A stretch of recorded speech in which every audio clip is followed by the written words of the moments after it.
ನಮಸ್ಕಾರ ರಿವ್ಯೂ ಚಾನಲ್ಗೆ ಸ್ವಾಗತ. ನಾನು ಸೌಖ್ಯ ಗಾಂವ್ಕರ್.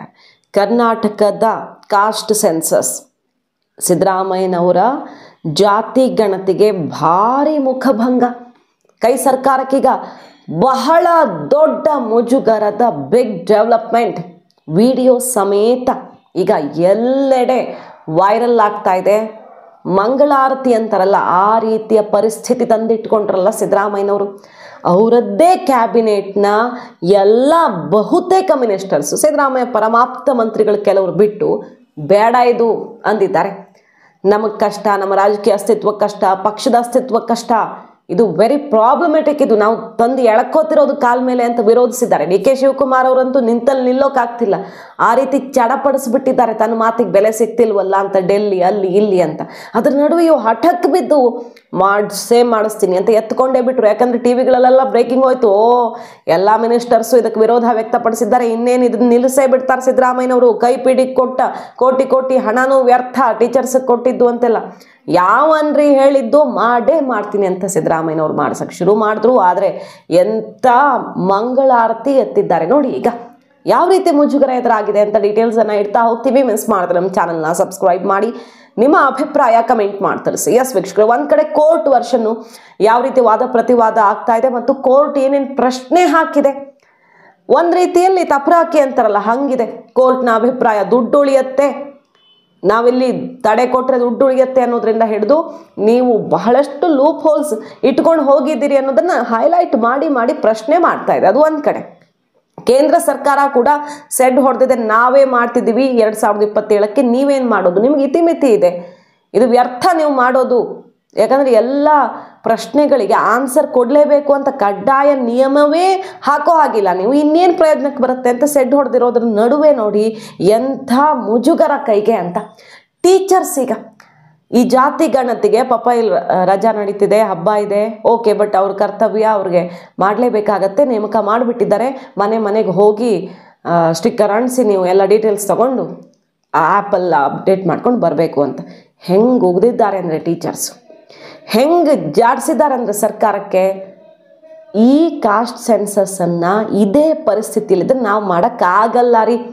ಮೆಸೇಜ್ ಬೇರೆ ಹಾಕ್ತೀರಾ, ದಿನಕ್ಕೆ 10 ಆಗುತ್ತಾ 12 ಆಗುತ್ತಾ, ಒಬ್ಬೊಬ್ಬರ ಹತ್ರ ಎಷ್ಟೆಷ್ಟು ಆಗುತ್ತೆ ಅಂತ ಮೆಸೇಜ್ ಹಾಕೋ ಹಂಗಿಲ್ಲ. ನೀವು ಸರ್ವರ್ ನೆಟ್ಟಿಗಿರೋದು ಕೊಟ್ಟಿದ್ದೀರಾ. ಸರ್ವರು ಮತ್ತು ಆ್ಯಪ್ ಗಂಟೆಗೆ ಒಂದ್ಸಲ ಅಪ್ಡೇಟ್ ಮಾಡ್ತಾರಂತೆ. ಇದನ್ನು ಹೊಸ ಆ್ಯಪ್ ಡೌನ್ಲೋಡ್ ಮಾಡ್ಕೊಳ್ಳಿ ಅಂತಾರಂತೆ.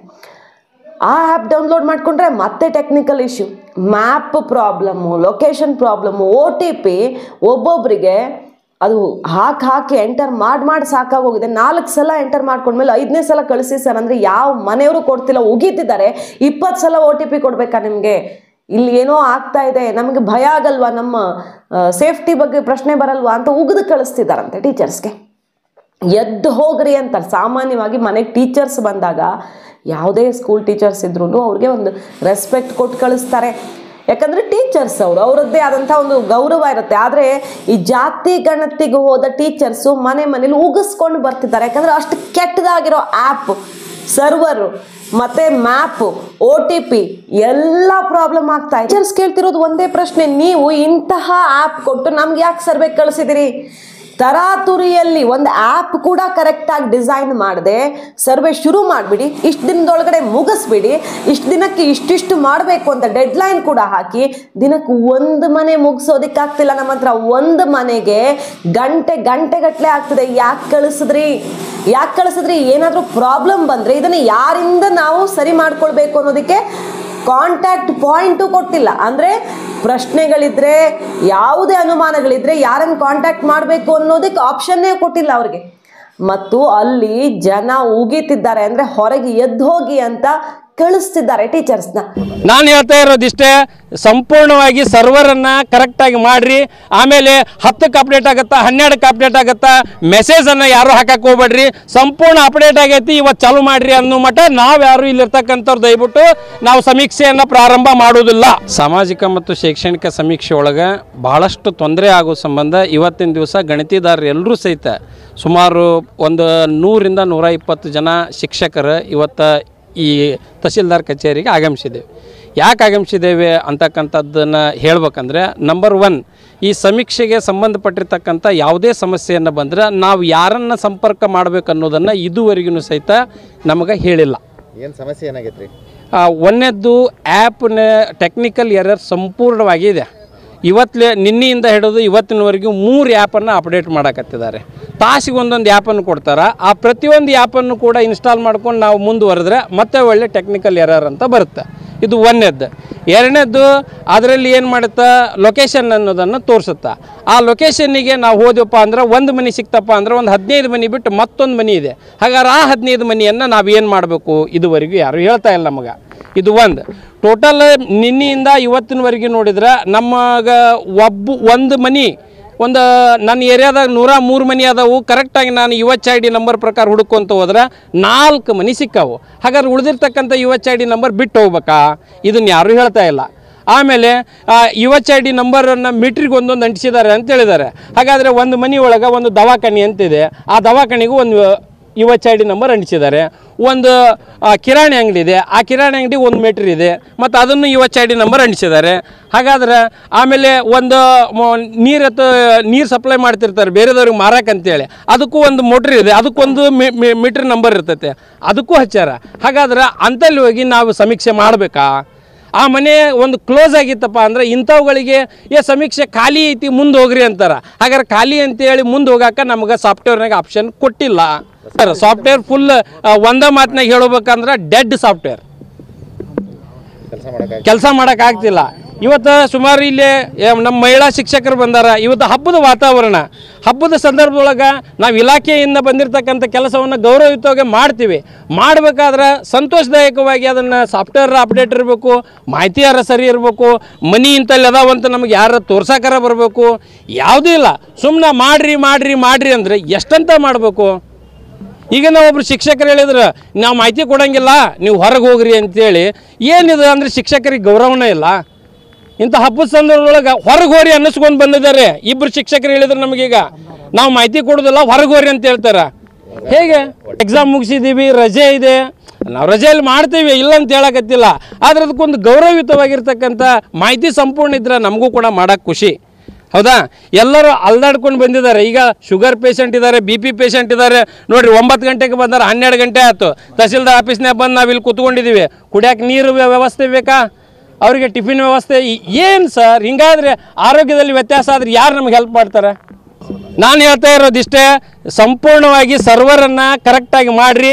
ಆಮೇಲೆ 10ಕ್ಕೆ ಅಪ್ಡೇಟ್ ಆಗುತ್ತಾ, 12ಕ್ಕೆ ಅಪ್ಡೇಟ್ ಆಗುತ್ತಾ, ಮೆಸೇಜನ್ನು ಯಾರೂ ಹಾಕಕ್ಕೆ ಹೋಗ್ಬೇಡ್ರಿ. ಸಂಪೂರ್ಣ ಅಪ್ಡೇಟ್ ಆಗೈತಿ, ಇವತ್ತು ಚಾಲು ಮಾಡಿರಿ ಅನ್ನೋ ಮಟ್ಟ ನಾವು ಯಾರು ಇಲ್ಲಿರ್ತಕ್ಕಂಥವ್ರು ದಯವಿಟ್ಟು ನಾವು ಸಮೀಕ್ಷೆಯನ್ನು ಪ್ರಾರಂಭ ಮಾಡೋದಿಲ್ಲ. ಆ ರೀತಿಯ ಅವ್ಯವಸ್ಥೆಯಲ್ಲಿ ನಮ್ಮನ್ನ ಇಲ್ಲಿ ಸರ್ವೆ ಕಳಿಸಿದಿರಾ. ನಾವು ಜಪ್ಪಯ್ಯ ಅಂದ್ರೂ ಮಾಡಲ್ಲ ಈ ಕೆಲಸನ. ಸರ್ಕಾರದ ಕೆಲಸ ತಲೆ ಮೇಲೆ ಹೊತ್ಕೊಂಡು ಮಾಡ್ತೀವಿ, ಆದರೆ ನಮಗೊಂದು ಕನಿಷ್ಠ ಮರ್ಯಾದೆ ಬೇಡವಾ?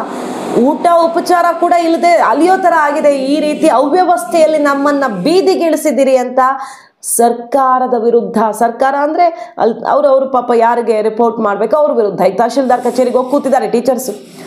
ಏನು ಸ್ವಾಮಿ ಇದು ಕಥೆ ಅಂತ. ಅಲ್ಲಿ ಹೋದ್ರೆ ಅಲ್ಲಿ ಯಾರು ಕೇಳೋರಿಲ್ಲ. ಇಲ್ಲಿ ಬಂದರೆ ಒಂದು ಆ ಮ್ಯಾಪ್ ಪ್ರಕಾರ ಹೋಗ್ತಾರೆ ಅವರು, ಲೊಕೇಶನ್ನು. ಅಲ್ಲಿ 15 ಮನೆ ಇರುತ್ತಂತೆ, ಒಂದು ಮನೆಗೆ ಹೋಗಿರ್ತಾರೆ. ಉಳಿದಿರೋ 14 ಮನೆ ಏನು ಮಾಡಬೇಕು ಅನ್ನೋದ್ರ ಬಗ್ಗೆ ಯಾವುದೇ ಡೀಟೇಲ್ಸ್ ಇಲ್ಲ. ಈ ರೀತಿ ಅತ್ಯಂತ ಗೊಂದಲಮಯವಾದ ಪರಿಸ್ಥಿತಿಯಲ್ಲಿ ಟೀಚರ್ಸನ್ನು ಅಖಾಡಕ್ಕೆ ಇಳಿಸಿದ್ದು ಯಾಕೆ? ಕೋಟಿ ಕೋಟಿ ಖರ್ಚು ಮಾಡಿ, 100 ಕೋಟಿ ಖರ್ಚು ಮಾಡಿ ಜಾತಿ ಗಣತಿ ಮಾಡಿ ಕಸದ ಬುಟ್ಟಿಗೆ ಎಸದ್ರಿ. ಫಸ್ಟ್ ಟರ್ಮಲ್ಲಿ ಇದ್ದಾಗ ಸಿದ್ದರಾಮಯ್ಯನವರ ಅವಧಿಯಲ್ಲಿ ಮಾಡಿಸಿದ್ದು, ಅದು ಹಳೇದಾಯ್ತು ಡೇಟಾ ಅಂತ. ಅದರ ಹೊಣೆ ಯಾರು ಹೊರಬೇಕು ಅನ್ನೋದು ಗೊತ್ತೇ ಇಲ್ಲ, ಅದಕ್ಕೆ ಆನ್ಸರೇ ಇಲ್ಲ. ಮಾಡಿಸಿದವ್ರು ಯಾಕೆ, ಮಾಡಿಸಿದ್ದು ಯಾಕೆ, ಅದನ್ನು ಎಸ್ದಿದ್ದು ಯಾಕೆ, ಹೈಕಮಾಂಡ್ ಹೇಳ್ತು ಇವ್ರು ಎಸೆದ್ರು, ಮತ್ತು ಮಾಡಿದ್ದು ಯಾಕೆ, ಏನು ಸಾಧಿಸಿದ್ರಿ ಅನ್ನೋದಕ್ಕೆ ಉತ್ತರನೇ ಇಲ್ಲ. ಆ ದುಡ್ಡಿಗೆ ಯಾರೂ ಹೊಣೆನೇ ಅಲ್ಲ. ಈಗ ಮತ್ತೆ 100 ಕೋಟಿ 400 ಕೋಟಿ ಹಾಕಿ ಈ ಸರ್ವೆ ಮಾಡೋದಕ್ಕೆ ಕೈಗೆತ್ಕೊಂಡಿದ್ದೀರಾ. ಅದು ಈ 2025 ಒಳಗಡೆ ಎಲ್ಲ ಮುಗಿದೋಗ್ಬೇಕು. ಈಗ ಕೆಲವು ದಿನಗಳ ಟಾರ್ಗೆಟು ಟೀಚರ್ಸ್ಗೆ, ಅದರಲ್ಲಿ ಒಂದೂ ನೆಟ್ಟಿಗಿಲ್ಲ. ಆ್ಯಪ್ ಗಂಟೆಗೊಂದ್ಸಲ ಹೊಸ ಡೌನ್ಲೋಡ್ ಮಾಡ್ಕೊಳ್ಳಿ ಅಂತಾರಲ್ಲ ನಮಗೆ. ನಮ್ಮ ಕಥೆ ಏನು ನಾಯಿ ಪಾಡು ಅಂತ ಬಾಯಿಗೆ ಬಂದಂಗೆ ಉಗಿತಿದ್ದಾರೆ ಟೀಚರ್ಸು. ಸರ್ಕಾರದ ಬಿಗ್ ಎಕ್ಸ್ಪೋಸ್ ಇದು. ಅಂದರೆ ಜಾತಿ ಗಣತಿ ಮಾಡಿಸ್ಲೇಬೇಕು ಅಂತಿದ್ದಿದ್ರೆ ಅಟ್ಲೀಸ್ಟ್ ಒಂದು ತಯಾರಿ ಮಾಡಿಕೊಂಡು ಅದಕ್ಕೆ ಪೂರಕವಾದಂತಹ ಸೌಲಭ್ಯಗಳನ್ನು ಒದಗಿಸಿ ಇಳಿಸ್ಬೋದಿತ್ತು. ಇಷ್ಟು ಹಠಮಾರಿತನ ಹಿಡಿದ್ರ ಹಾಗಾದರೆ ಸಿದ್ದರಾಮಯ್ಯನವರು? ಎಲ್ಲರೂ ನಿಲ್ಲಿಸಿ ಅಂತಿದ್ದಾರೆ, ಸಿದ್ದರಾಮಯ್ಯನವ್ರು ಕೈಲಾಗಲ್ಲ ಅಂದ್ಬಿಡ್ತಾರೆ ಅಂತ. ಹೆಂಗಾದರೂ ಸರಿ ಒಟ್ನಲ್ಲಿ ಮಾಡ್ಕೊಂಡು ಬನ್ನಿ ಅಂತ ಕಳಿಸಿದಾರಲ್ಲ, ಇದಕ್ಕೆ ಅರ್ಥ ಇದೆಯಾ ನೋಡಿ. ನಂಬರ್ 1, ಈಗಾಗಲೇ ನಾವು ತುಂಬ ಡೀಟೇಲ್ ಆಗಿ ರಿಪೋರ್ಟ್ ಮಾಡಿದ್ದೀವಿ ಕೋರ್ಟಲ್ಲಿ ಏನಾಗಿದೆ ಅಂತ. ಕೇಂದ್ರ ಸರ್ಕಾರ ರಾಜ್ಯ ಸರ್ಕಾರದ ಈ ನಡೆಗೆ ಸೆಡ್ ಹೊಡೆದಿದೆ. ನೀವು ಮಾಡೋಕ್ಕೆ ಆಗಲ್ಲ ಅನ್ನೋದು ಒಂದು ಕಡೆ, ಆದರೆ ರಾಜ್ಯ ಸರ್ಕಾರಕ್ಕೆ ಈ ರೀತಿ ಮಾಡೋದಕ್ಕೆ ಇತಿಮಿತಿಗಳಿರ್ತವೆ. ಕೆಲವೊಂದು ಡೇಟಾ ಮಾತ್ರ ಸಂಗ್ರಹ ಮಾಡೋಕ್ಕೆ ಸಾಧ್ಯ. ಜನಗಣತಿ ಮಾಡೋ ಹಕ್ಕಿಲ್ಲ ಅವ್ರಿಗೆ, ಅದು ನಮಗಿರೋದು ಕೇಂದ್ರ ಸರ್ಕಾರಕ್ಕೆ ಅಂತ ಈಗಾಗಲೇ ಹೇಳ್ತಿದ್ದಾರಲ್ವಾ. ಮತ್ತು ಜಾತಿ ಗಣತಿ ಜನಗಣತಿ ಎರಡನ್ನೂ 2027ಕ್ಕೆ ನಾವು ಮಾಡ್ತಿದ್ದೀವಿ ಅಂದರೆ ಕೇಂದ್ರ ಸರ್ಕಾರ ಮಾಡ್ತಿರುವಾಗ ಪ್ರತ್ಯೇಕ ರಾಜ್ಯಗಳು ಕೈಗೆತ್ಕೊಳ್ಳೋದು ಅವಶ್ಯಕತೆಯೇ ಇಲ್ಲ. ಅದು ಬಹಳ ತೊಂದರೆಗೆ ಈಡು ಮಾಡಿಕೊಡುತ್ತೆ. ಹಾಗಾಗಿ ನೀವು ಪ್ರಶ್ನೆ ನಾವು ಕೇಳಿದ್ದಕ್ಕೆ ಉತ್ತರ ಕೊಡಿ ಎಲ್ಲದಕ್ಕೂ ಅಂತ ಕಡ್ಡಾಯ ನಿಯಮ ಹಾಕೋ ಹಾಗೂ ಇಲ್ಲ. ಜನ ನನಗಿಷ್ಟ ಇದ್ರೆ ಕೊಡ್ತೀನಿ, ಇಲ್ದಿದ್ರೆ ಇಲ್ಲ ಅಂತ ಕಳಿಸ್ಬಹುದು, ಅದಕ್ಕೆ ಆಪ್ಷನ್ ಇದೆ. ಇವರು ಮಾಹಿತಿಯನ್ನು ಕೊಟ್ಟಿಲ್ಲ ಅಂತ ನಮೂದು ಮಾಡ್ಕೊಳ್ಳೋದಕ್ಕೂ ಒಂದು ಕಾಲಮನ್ನು ಕೊಡಲಾಗಿದೆ. ಯಾಕಂದರೆ ಇಲ್ಲಿ ಕಡ್ಡಾಯ ಮಾಡೋಕ್ಕೆ ಸರ್ಕಾರಕ್ಕೆ ಹಕ್ಕಿಲ್ಲ. ಈ ಕೋರ್ಟ್ ಮುಂದೆ ಆಗ್ತಿರೋ ವಾದ ಇದೆಲ್ಲ. ಅಂಥದ್ರಲ್ಲಿ ತುಂಬ ಜನ ನನ್ನ ಮಾಹಿತಿ ಕೊಡಲ್ಲ, ನಾನು ಯಾವ ಜಾತಿ ಮತ್ತೊಂದು ಡೀಟೇಲ್ಸ್ ಕೊಡಲ್ಲ ರೀ ಅಂತ ಕಳಿಸ್ತಾರೆ. ಅದಕ್ಕೆ ಅವಕಾಶ ಇರುವಾಗ ಸರಿ, ನಿಮ್ಮ ಗಣತಿಯಿಂದ ಏನು ಸಿಕ್ತು, ಏನು ಉದ್ಧಾರ ಮಾಡಿದ್ರಿ, ಯಾವ ಉದ್ದೇಶವನ್ನು ಸಾಧಿಸಿದಂತಾಗುತ್ತೆ, ಈ ಗಣತಿ ಮಾಡೋದೇ ವೇಸ್ಟು ಅಂತ ಕೇಂದ್ರ ಸರ್ಕಾರ ರಾಜ್ಯ ಸರ್ಕಾರಕ್ಕೆ ಸೆಡ್ ಹೊಡೆದಿದೆ ಕೋರ್ಟಲ್ಲಿ. ಇದರ ನಡುವೆ ಉಳಿದಿದ್ದು ಕೊಡ್ತಾರೆ, ಮಾತಾಡ್ತಾರೆ, ಜನ ತಗೊಳ್ಳೋಕ್ಕೂ ನಮ್ಮ ಹತ್ರ ಆಗ್ತಿಲ್ಲ. ಮತ್ತು ಅದ್ರ ಮೇಲೆ ಮೆಸೇಜ್ ಅಂತೆ, 10 ಮನೆ ಮಾಡ್ತೀರಾ 11 ಮನೆ ಮಾಡ್ತೀರಾ ಡೀಟೇಲ್ಸ್ ಕೊಡಿ ಅಂತ. ನಮ್ಮ ಹತ್ರ ಇದು ಆಗಲ್ಲ ರೀ ಅಂತ ಉಗೀತಿದ್ದಾರೆ ಟೀಚರ್ಸು.